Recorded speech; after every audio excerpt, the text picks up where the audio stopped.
जय जिजाऊ। आज थोर देशभक्त क्रांतिसिंह नाना पाटील यांची जयंती, त्यानिमित्ताने त्यांना विनम्र अभिवादन।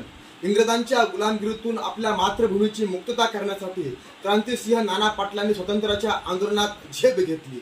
ते 7वी पास होते, त्यांना तलाट्याची नोकरी देखील होती, पण इंग्रजांचं अन्याय अत्याचार करणारं शोषण करणारं धोरण त्यांना मान्य नव्हतं।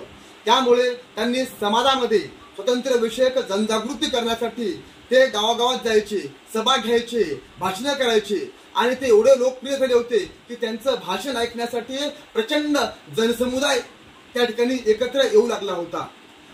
10 सप्टेंबर 1942 ला त्यांच्या सहकाऱ्यांनी इंग्रजांच्या शासनाच्या विरोधामध्ये त्यांनी मोर्चा काढला होता आणि त्या मोर्चावर इंग्रजांच्या पोलिसांनी लाठी हल्ला केला आणि त्यानंतर गोळीबार केला।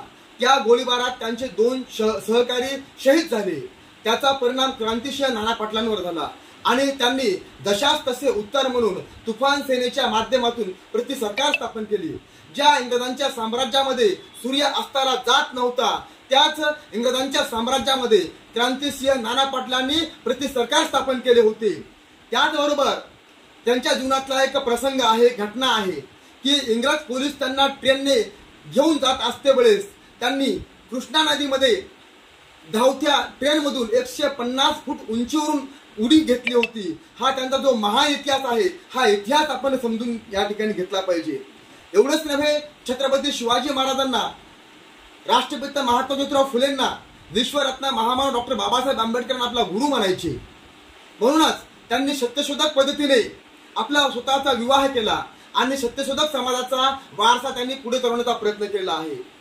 विश्वरत्न महामानव डॉक्टर बाबासाहेब आंबेडकर हे मजूर मंत्री असते वेळेस त्यांच्याच प्रति सरकारला ते कामं द्यायचे।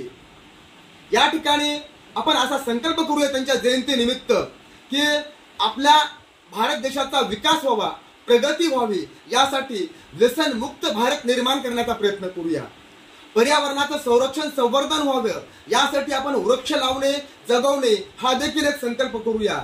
त्याचबरोबर समतेवर, न्यायावर आधारित समाज व्यवस्था निर्माण व्हावी, यासाठी देखील प्रयत्न करूया आणि अशा पद्धतीने आपण प्रयत्न करणार आहोत। तेव्हाच आपण या महामानवांची, देशभक्तांची, राष्ट्रभक्तांची खऱ्या अर्थानं जयंती साजरी केली आपल्याला असं म्हणता येईल। धन्यवाद।